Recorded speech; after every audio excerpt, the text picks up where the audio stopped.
Depuis que j'ai adopté une vie slow ces dernières années, j'ai appris à vivre au rythme des saisons. J'ai remarqué que beaucoup de pans de ma vie se résumaient finalement à me préparer au changement de saison. Notamment me préparer à l'hiver qui peut être un peu plus rude sur certains aspects.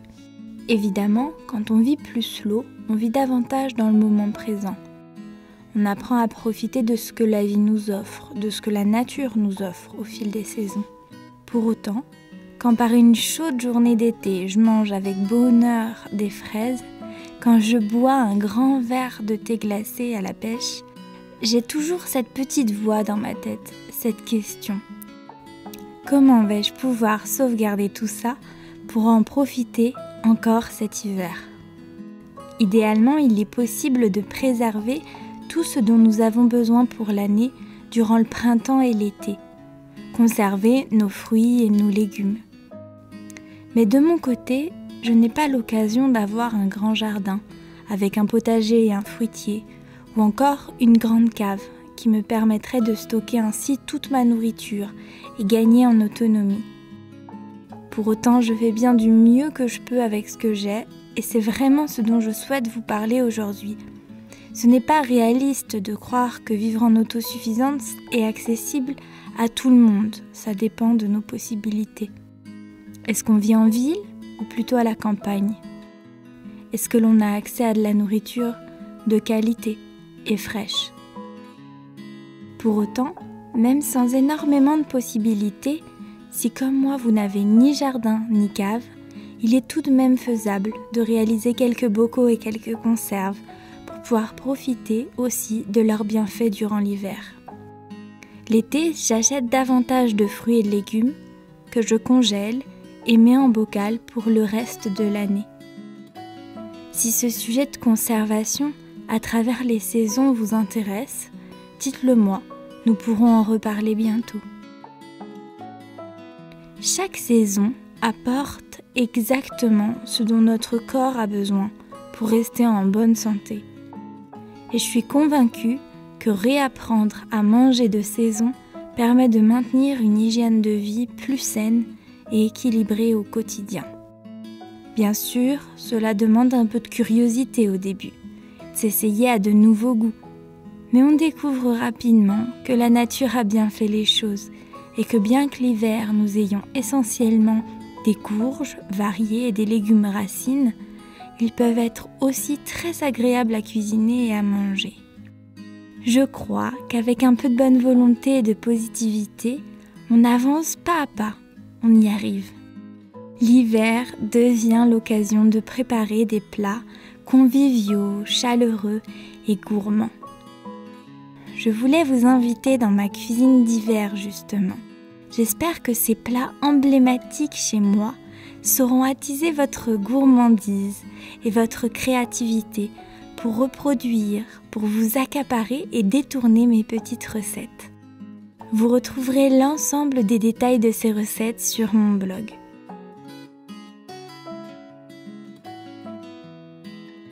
Je trouve que le rutabaga a un goût de navet, ce qui est plutôt logique car ils font tous deux partie de la même famille. Au Canada, ce légume fait partie intégrante de l'alimentation, au même titre que la pomme de terre ou les carottes.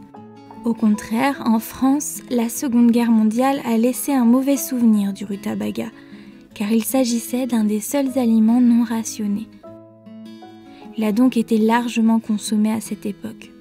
À l'après-guerre, il a donc été rapidement boudé jusqu'à faire partie de ces légumes d'antan oubliés. Toutefois, il revient petit à petit, notamment en agriculture biologique, raisonnée et en permaculture, grâce à son intérêt nutritionnel et écologique. Il pousse en effet facilement sur tous les territoires et terroirs et contient des taux intéressants de potassium, calcium, soufre et phosphore.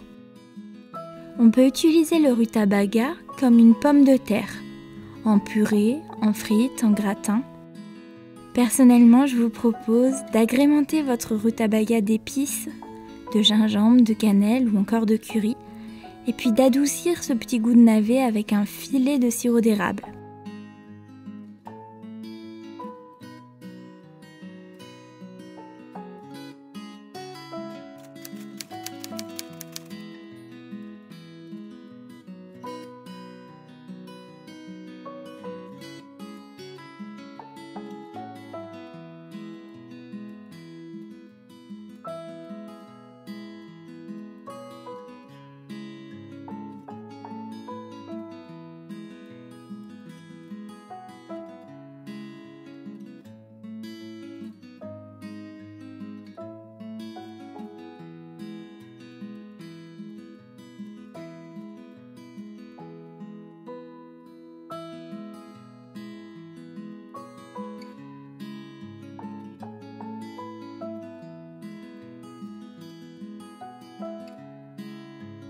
Souvent, on retrouve du chou-fleur toute l'année sur les étals car il pousse facilement.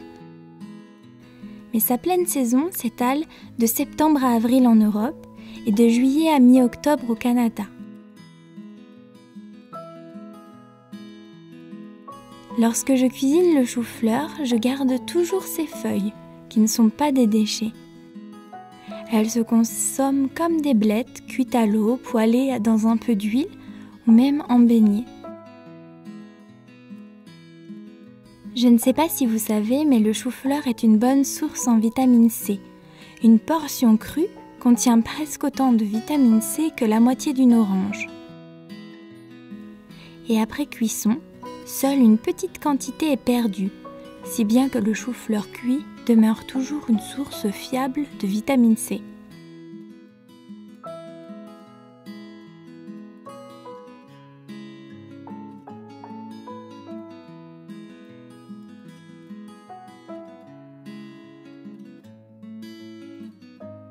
Si vous êtes sujette aux carences en fer dues à vos menstruations, sachez aussi que la vitamine C est indispensable à l'assimilation du fer dans notre organisme et que le chou-fleur contient à la fois du fer et de la vitamine C. C'est donc un aliment particulièrement intéressant pour éviter les carences. En agriculture biologique et raisonnée, on retrouve de plus en plus de variétés différentes de chou-fleurs colorés, violet, vert, orange. Je trouve qu'ils sont plus doux et sucrés. Si vous avez l'occasion, n'hésitez pas à les ajouter à votre panier pour tester.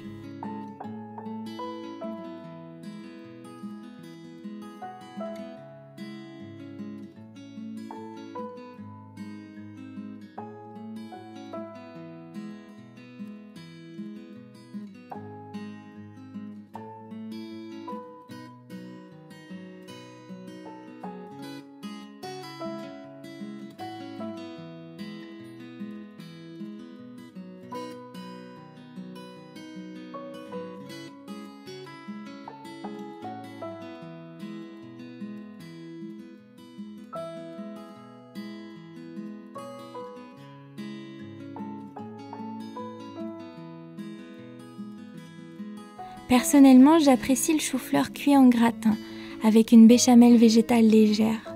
C'est, je trouve, un plat particulièrement réconfortant en hiver. Je lui ajoute volontiers du céleri rave, qui parfume le gratin et le rend plus original. L'avantage de cette recette est qu'elle est une base à votre créativité. Vous pouvez facilement varier avec d'autres légumes.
Le butternut est aussi appelé courge doux beurre ou courge noix de beurre.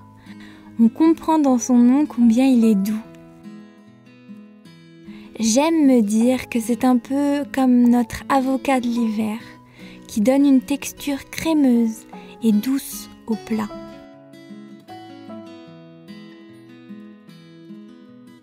Le butternut contient quasiment toutes les vitamines, sauf la D et la B12, comme beaucoup d'autres courges, ce qui permet en hiver de couvrir facilement nos besoins journaliers.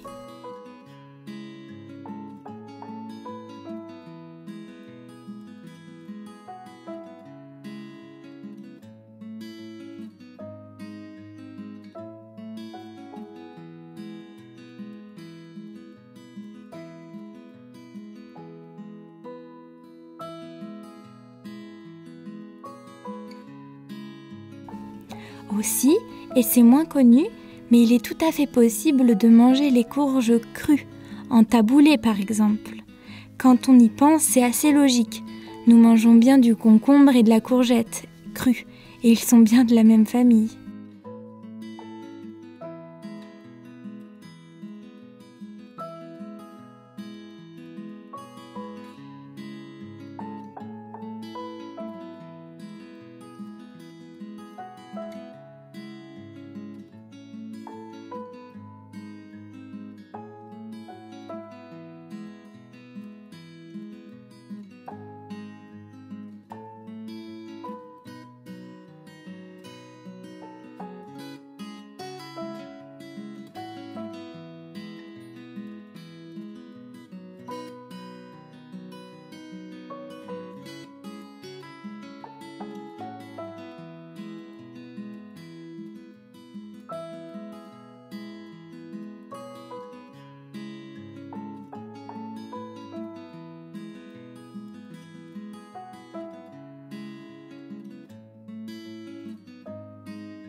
Cette recette simple est polyvalente.